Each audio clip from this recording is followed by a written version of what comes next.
Туғандар, таунхаустан үй іздегендер бар ба? Мына ушундай жаңы салынган, азыркы учурда фасад иштери кызыл жүрүп жаткан таунхаус үйлөр шашылыш түрдө сатууга чыкты. Бул Бишкек шаары тагыраагы 5 күнгөй айылында так тареги Сагыналиев Абдыкайым 12 деп издеп келсеңиздер, дал ушул сатыла турган таунхаус үйлөргө келесиздер. Бул дарекке келүү үчүн ориентир 5 күнгөйдүн централдык жолу менен келип туруп эле жанагы жаңы салынган ошол Достук аренадан өтүп туруп эле оң тарапка ушул Сагыналиев Абдыкайым көчөсүнө буруласыздар. Бир аз жүрсөңүздөр эле кайра оң тарапта ушул таунхаус үйлөрү жайгашкан. Азыркы учурда көргөнүңүздөрдөй эле ушундай фасад иштери кызуу жүрүп жаткан учуру, сырты болсо ушундай клинкер кирпичтери менен сырткы фасад кооздолууда экен. Сырты болсо 10 сантиметрге базалит менен жылууланган, потолоктон дагы жылууланган. Азыр ичинен кирип дагы бир катар сиздерге көрсөтүп беребиз. Ичи пусо боюнча турат. Сырткы фасадын короолорун, огородторун тосуп, вороталарын бардыгын сиздерге коюп берет. Ички ремонтторун өзүңүздөрдүн табитиңиздерге жараша тооздоп жасап алсаңыздар болот тугандар. Өтө сонун, ар биринин аянты 245 метрден экен. Баасы $180,000 кеми бар деди. Ошондо квадрат метрине $735 айланып калат экен тугандар. Эс номери экранда турат. Эгерде ушул таунхаус үйлөр кимге кызык болсо, чалып, байланышып, келип көрүп, жактырып баалашып алсаңыздар болот. Ар бир үйдүн жайгашкан жери 2 сотуктан экен. Үйдүн арт тарабынан дагы бош орундуктары бар. Үйдүн астына дагы бир 2 унаа кенен батат экен. Жүрүңүздөр. Анда эмесе кирип бир катар четинен көрсөтөйлү. Азыркы учурда бул жак үйүнүн арт тарабынан көрүнүшү. Үйүнүн артында дагы бош орундуктары бар. Тетиги ошол машинадан бул жак тарабы сиздерге карайт экен.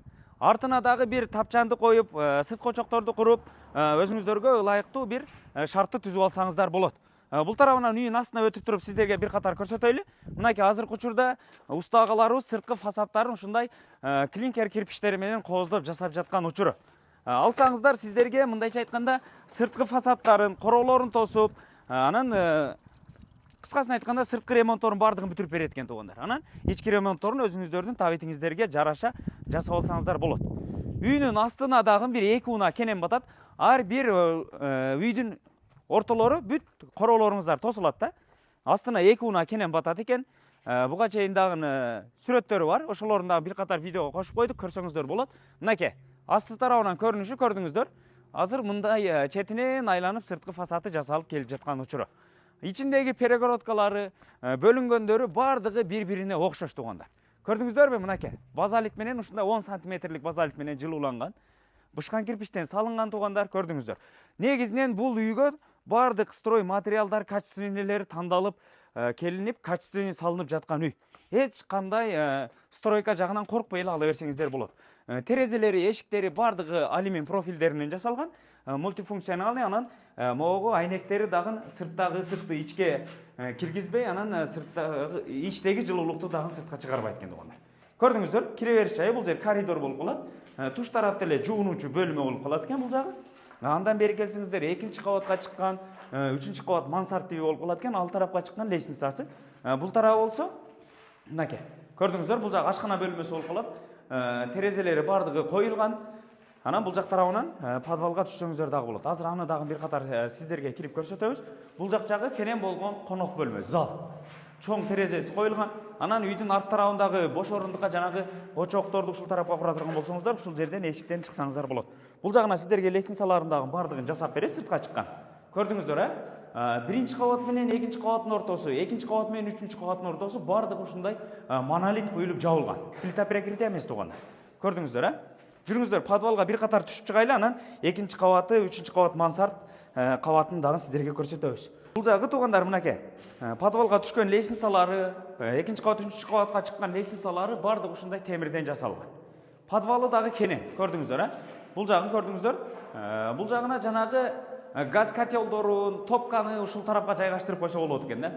Электр шиттерин, анан жанагы газ чөчүктөрүн бардыгын эме кылып койсо болот. Бул жагынан сыртка чыксаңыздар дагы болот экен. Көрдүңүздөр, подвалга ушул тараптан кирсеңиздер дагы болот. Бул жерге бир эшикти орнотосуздар.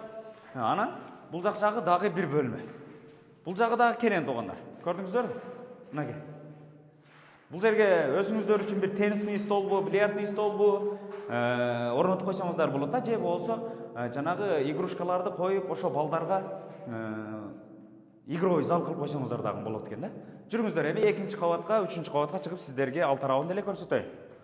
Мынакей туугандар, экинчи кабатка чыктык. Экинчи кабатка чыкканда эле бул тарабы мастер спальня. Көрдүңүздөрбү? Чоң терезеси коюлган, бул жагында өзүнчө жуунуучу бөлмөсү дагы кенен бул жагы. Анан бул тарабы болсо туугандар, балкон гардеробный болуп калат экен. Мынакей. Бул жак тарабына гардеробный шкафтарды орнотосуздар. Бул жак тарабы болсо балкон. Ушундай терезелер сплошной болуп орнотулган балконго туугандар.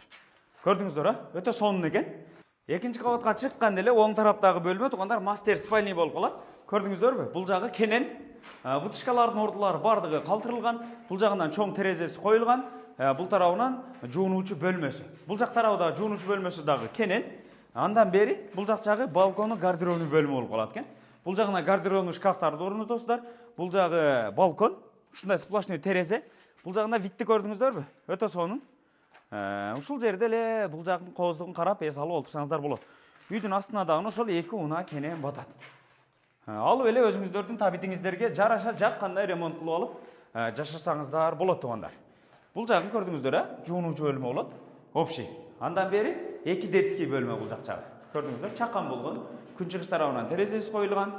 Анан бул жак тарабы деле ошондой эле дагы бир чакан болгон бөлмө. Бул жагына жана кийим сала турган шкафтарды орнотуп койсоңуздар болот экен. Көрдүңүздөр. Алып туруп эле өзүңүздөргө жаккандай косметика ремонтторун жасайсыздар дагы жашоону баштай бересиздер. Абасы салкын, таза жер туугандар. Мектеп, бала бакчага дагы жакын жайгашкан. Жүрүңүздөр, эми 3-кабат мансард этажында бир катар көрсөтөйүн. 3-кабаты мансардын этажы болуп калат экен туугандар. Көрдүңүздөр, кенен. Бул жагын каласаңыздар 2 бөлмө кылып койсоңуздар болот, же болбосо өзүңүздөргө жаккандай кылып бир чоң бөлмө кылып койсоңуздар дагы болот. Эртең менен күн бул тараптан тиет экен, күн батышта бул жагынан дагы күн тийип турат экен. Эки жагына тең чоң ушундай сплошной терезелери коюлган. Анан потологу бардыгы жыгач менен жабылып туруп 15 сантиметр утепление болгон туугандар базальт менен.